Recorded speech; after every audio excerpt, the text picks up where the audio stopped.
मैं ईशान को समझा रही थी कि 60-70 करोड़ रुपए कमाने की बात। फोन दीजिए उसे। बात कर ईशान से। जैसा जैसा मामी जी कहती हैं वैसा वैसा करो। क्या हुआ हमारे काम का? अरे पुत्र, तेरी मामी कोई काम करे और ना हो, ऐसा भला कभी हो सकता है? लेकिन हो सकता है ये सब कुछ लेकर मैं अमेरिका चला जाऊं। मैं आपसे पूछने की हिम्मत कर रही हूँ कि आप एक बार फिर से सोच लीजिए। बस शीना, तुम मेरा रास्ता और मुश्किल मत बनाओ। तुम ये कॉन्ट्रैक्ट तैयार करवाओ और मुझे बता देना।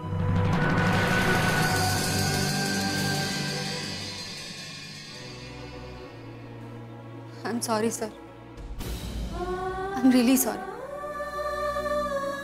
मैं तो बस ये कहना चाहती थी कि मैं हमेशा आपके साथ हूँ, हर वक्त, हर घड़ी।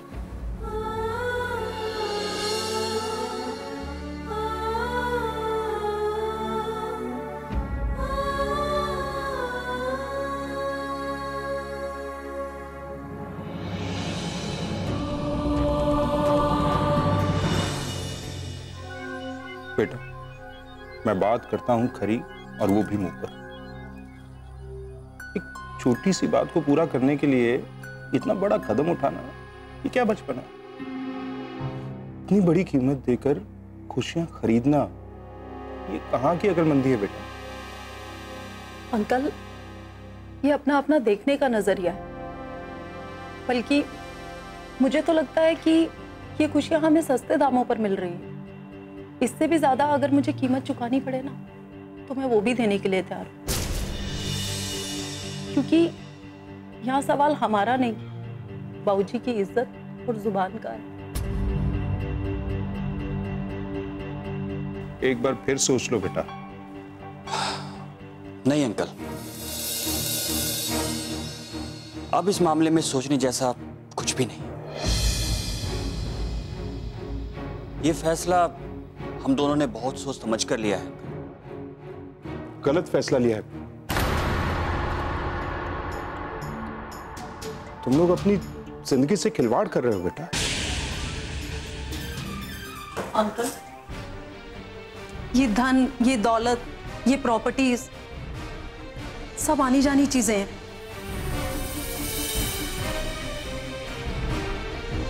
आज जाएंगी, कल फिर वापस आ जाएंगी। लेकिन बाबूजी की इज्जत क्या एक बार ही चली गई वापस आएगी?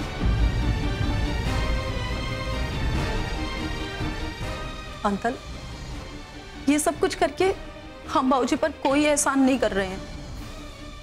ये जो कुछ भी कमाया हुआ है, बाबूजी की खून पसीने की कमाई तो है। और दुनिया की नजर के सामने मेरा और रणबीर का जो भी हिस्सा है, वो सब कुछ बाबूजी का ही कमाया हुआ तो है।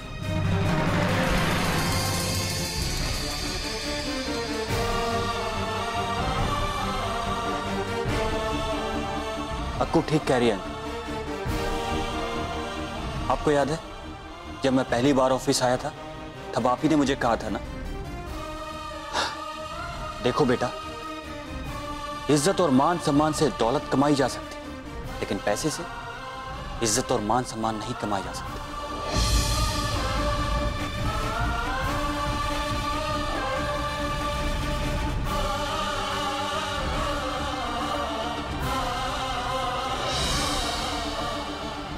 और अंकल, आपने ये भी कहा था कि एक अच्छे बिजनेस की बुनियाद जुबान और इज्जत पर टिकी होती। अब आप ही बताइए अंकल, हमें दौलत बचानी चाहिए या बाबूजी की जुबान? वाह बच्चों, अपने माँ बाप की दौलत पर ऐश करने वाले मैंने लाखों बच्चे देखे हैं, लेकिन अपने माँ बाप की खुशियों के लिए अपनी दौलत नशावर कर देने वाले मैं पहली बार देख रहा हूं। ईश्वर तुम दोनों को खुश रखे।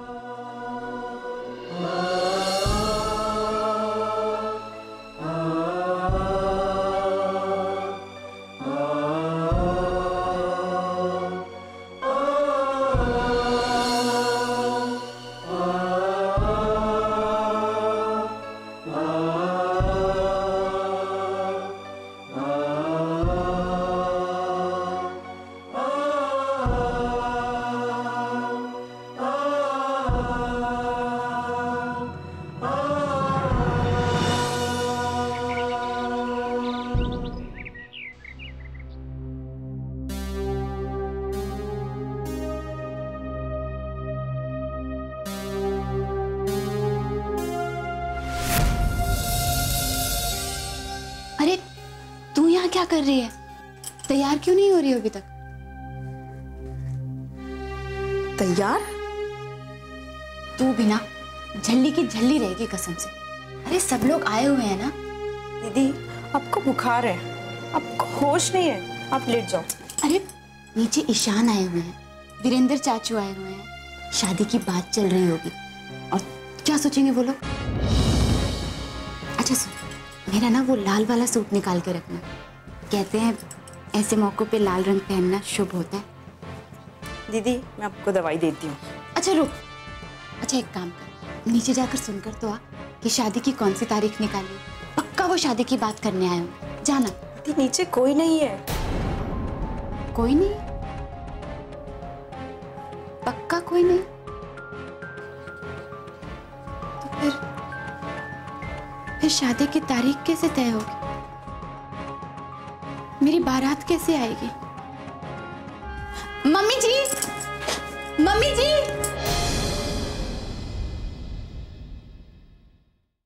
मम्मी जी, मम्मी जी, मम्मी जी, क्या हुआ मेरे बच्चे को? मम्मी जी वो वीरेंद्र चाचू आए थे ना, क्या कहा उन्होंने? शादी की कौन सी तारीख निकाली उन्होंने?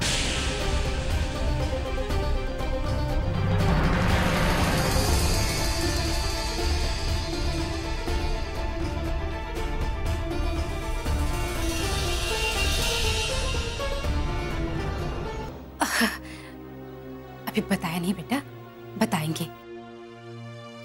तुम जाकर आराम करो, ठीक है? चल चल, इसे ले जा बेटा। दीदी चलो। एक मिनट, मम्मी जी ईशान आए हैं क्या?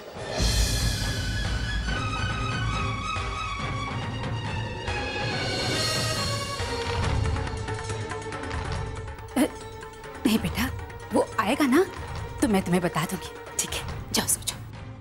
ठीक है मम्मी जी, आप बोल रहे हो ना तो जाती हूँ, पर मुझे बता देना, नहीं तो ये चूहिया ना ये खुद भी सो जाएगी और मुझे बताएगी भी कुछ नहीं। नहीं बेटा, कोई नहीं सोएगा। चल चल चल, लेके जाओ। चलिए दीदी चलो। आराम कर।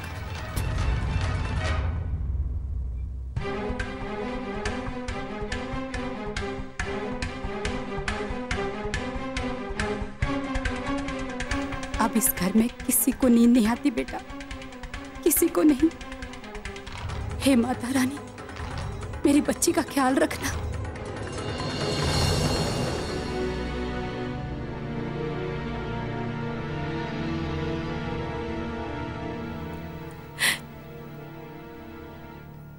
कुछ कहने की जरूरत नहीं है, मैंने सब सुन लिया। पता नहीं माता रानी को क्या मंजूर है। हमारी बच्ची हमारी बच्ची कब तक ऐसी रहेगी?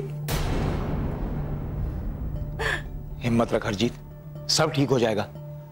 ऊपर वाले के घर में देर है, अंधेर नहीं।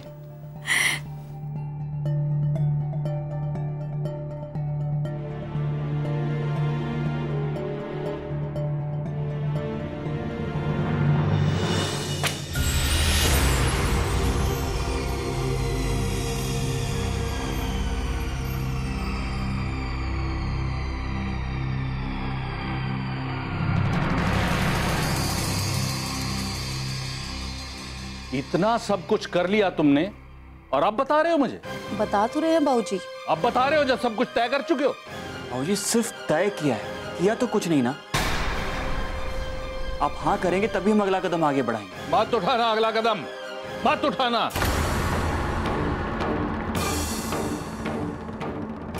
क्योंकि मैं इन पे साइन करने वाला नहीं हूं।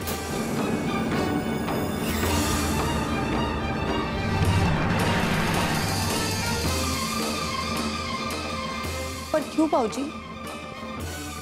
हमने इतनी मुश्किल से तो हल ढूंढा है। ये हल ढूंढा है? ये हल नहीं है, खुदकुशी है, खुदकुशी।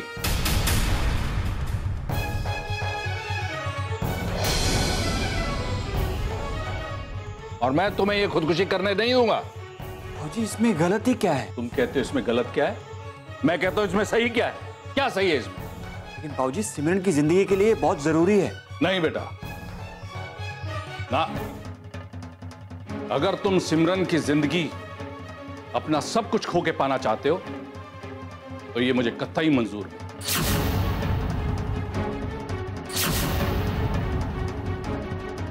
नहीं पुत्र नहीं, हमारी एक गलती की इतनी बड़ी सजा तुम दोनों खुद पे नहीं ले सकते। हम तो जीते जी मर जाएंगे। नहीं मम्मा, आप गलत समझ रहे हैं। हम अपने आप को कोई सजा नहीं दे रहे हैं। ये सजा नहीं तो और क्या है पुत्र? हमारा एक कॉल पूरा करने के लिए तुम दोनों अपना सब कुछ उस नालायक को देना चाहते हो। लेकिन वो नालायक हमारा ही तो भाई है ना। अरे तुम नहीं जानते हो, तुम्हारे इस पे एक फैसले से तुम सड़क पर आ जाओगे। भाऊजी, कौन सड़क पर आ जाएगा? भाऊजी, सड़क पर वो लोग नहीं आते जिनके पास दौलत नहीं होती, बल्कि सड़क पर वो लोग आते हैं जिनके पास माँ बाप नहीं होते।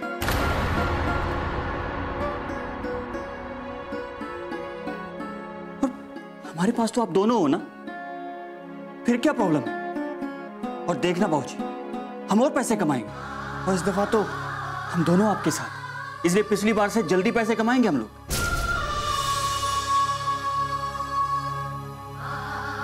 जीते रहो, जीते रहो। लेकिन बेटा, मुझे सारी जिंदगी एक बात सताती रही कि मेरी एक गलती की सजा मेरे बच्चों को भुगतनी पड़ी। नहीं बाबूजी, सजा अगर किसी को मिल रही है तो वो मिल रही है सिमरन को। हम जो कुछ भी कर रहे हैं वो सिमरन की जिंदगी के लिए तो कर रहे हैं। लेकिन बेटा, सिमरन को जो सजा मिल रही है वही तो हमारी एक गलती की वजह से मिल रही है।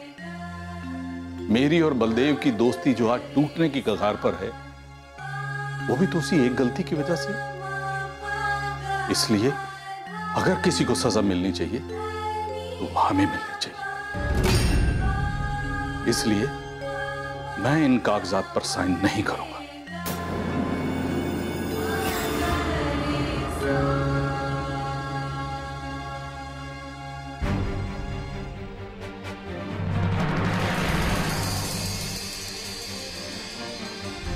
बाबूजी, आपकी अपनी नजरों में ना अपने आप की इज्जत भी बहुत जरूरी है।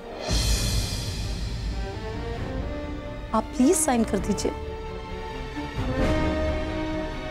भाई साहब, आपको तो खुश होना चाहिए कि बच्चों की नजरों में पैसों से ज्यादा कीमती रिश्ते हैं।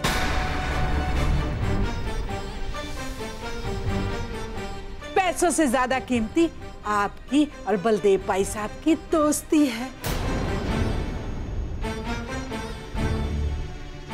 पैसों से ज्यादा कीमती सिमरन की जिंदगी है। भाई साहब, आप देख लीजिएगा, एक दिन आपको दोनों बच्चों पे बड़ा ही मान होगा।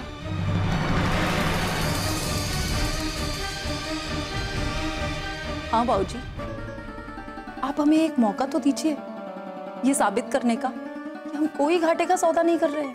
नहीं बेटा, मैंने जिंदगी में बहुत सौदे किए, लेकिन ये सौदा नहीं करूंगा। इसमें सब कुछ गवा के अपना वचन निभाना है, वो मैं नहीं करूंगा।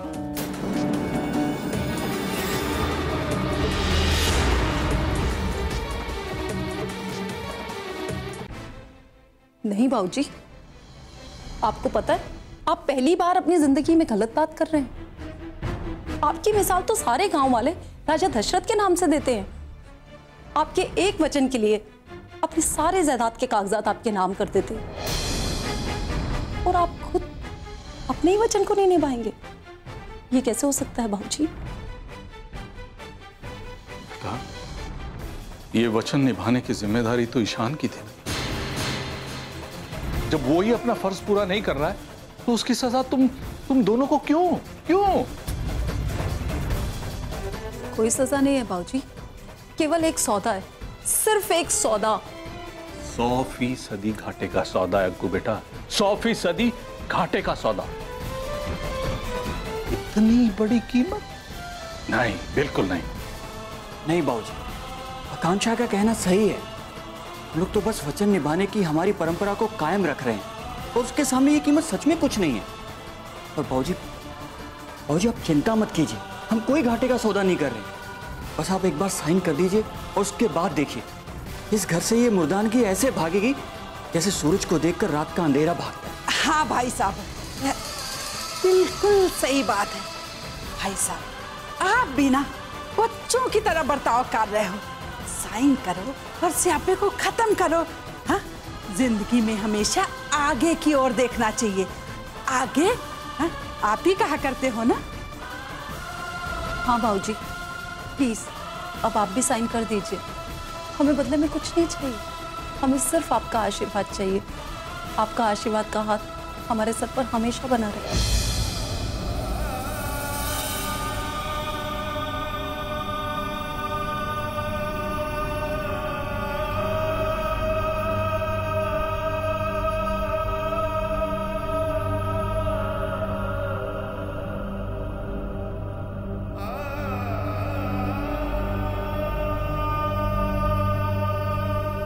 बच्चों, अगर मेरा नाम दशरथ के साथ लिया जाता है तो तुम लोगों का नाम भी राम और लक्ष्मण की तरह ही लिया जाएगा। जिस तरह से उन्होंने अपने पिता का वचन निभाने के लिए राजपाट त्याग दिया था, तुमने भी जो ये कुर्बानी दी है उससे कम नहीं है, उससे बहुत ज्यादा, बहुत ज्यादा। भगवान सबको ऐसी औलाद दे, सबको ऐसी औलाद दे।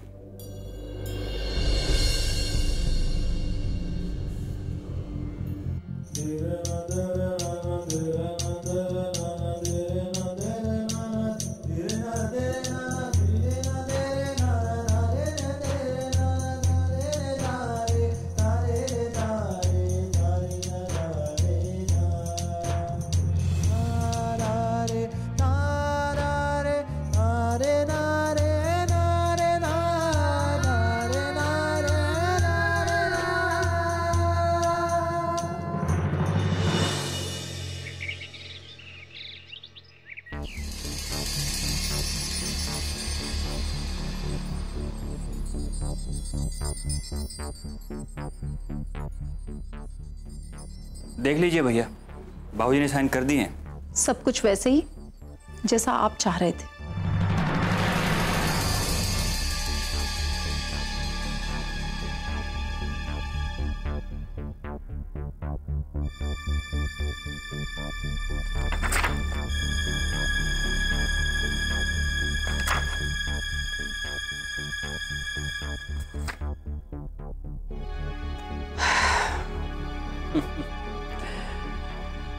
तुम लोगों को नहीं लगता कि बाबूजी की एक छोटी सी जिद पूरी करने के लिए तुम लोग बहुत बड़ी कीमत चुका रहे हो? नहीं भैया, मुझे लगता है कि बाबूजी की जिद पूरी करने के लिए ये कीमत बहुत छोटी है। ठीक है, अपना अपना नजरिया है। हाँ भैया, सही कहा आपने। जो आप सोच रहे हैं वो आपका नजरिया है, जो हम सोच रहे हैं वो हमारा नजरिया है। एनीवे, अब जो कुछ भी होगा इस कॉन्ट्रैक्ट के हिसाब से होगा, क्योंकि इस कॉन्ट्रैक्ट को काफी डिटेल में बनाया गया है। आकांक्षा पुत्र, सब कुछ वैसे ही होगा ना जैसा इस कॉन्ट्रैक्ट में लिखा है। काम भी और दाम भी। हाँ, वैसे एक बात है, इसमें लिखी तो है लेकिन फिर भी मैं डिटेल में बता देना चाहती हूँ कि जो भी काम है 2 हफ्तों के अंदर पूरा हो जाना चाहिए। अगर ज्यादा लंबा खिंचाना तो नई नई समस्याएं खड़ी हो सकती हैं। सही कहा आपने, नहीं होगा, क्योंकि हम खुद नहीं चाहते कि इन बातों को और ज्यादा खींचा जाए। पर एक बात ध्यान रखिए मामी जी, इस कॉन्ट्रैक्ट में जो भी बातें लिखी गई हैं उन सब पर बड़ी सख्ती से ध्यान देना पड़ेगा।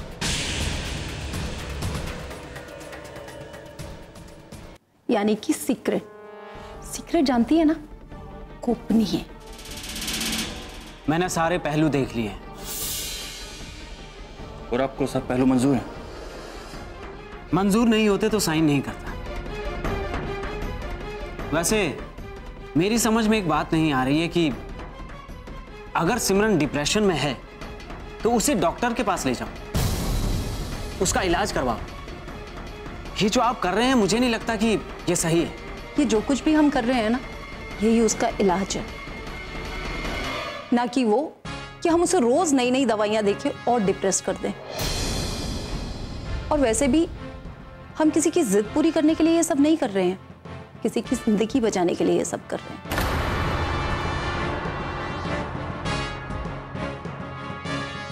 और किसी की भी जिंदगी बचाने के लिए ना भैया, ये कीमत बहुत छोटी है। शायद सही कह रहे हो तुम लोग। तो ठीक है, हम चलते हैं। ठीक है। वैसे भी इन 15 दिनों में तो रोज मुलाकातें होती रहेंगी भैया। उसके बाद उसके बाद क्या है? हम लोग रोज मिलते रहेंगे, चाहे कुछ भी हो जाए, हम भाई बहन तो हैं। हाँ भैया, ये तो फैक्ट है। चलिए अभी हम चलते हैं। Bye bye. बाय बाय भैया। बाय।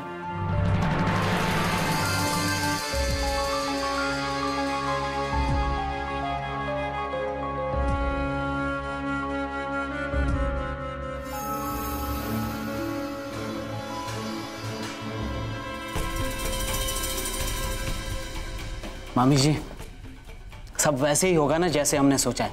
कहीं ऐसा तो नहीं इस झमेले में मैं अटक ही जाऊं?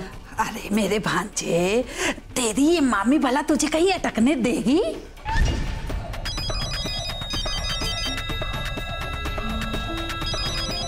तान्या का फोन है। हाँ, उठा उठा, उसको बोल डील फाइनल हो गई। हाँ तान्या। हाँ ईशान, कैसा चल रहा है सब? वो डील साइन हो गई है। Wow, congratulations Ishan. तुम्हें पता भी है उसमें क्या क्या शर्तें हैं? मुझे सिर्फ अमाउंट बताओ।